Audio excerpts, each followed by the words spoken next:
Welcome, here I've got Nubia Z9 Max and I'm gonna show you how to turn on and off the camera leveler at this device. So at first we have to tap on the camera button here to open it, and as you can see we are in the standard photo mode, so let's go to more advanced settings. We can do it by tapping on this button in the left corner here. As you can see, it gives us access to a lot of options we can manage, and one of this is the gradient button. So this is our leveler here, so when we tap on this we can easily turn it on and turn it off like that. This is how it works here, and for now I'm going to keep turning it on to show you how it works.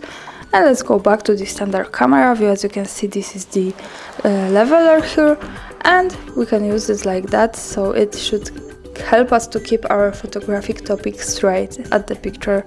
So this is how it works. And of course, to turn it off we go back to the settings in the right corner, tap on this again, and now it is gone, as you can see. So this is how it works. Thanks for watching, subscribe our channel and leave the thumbs up.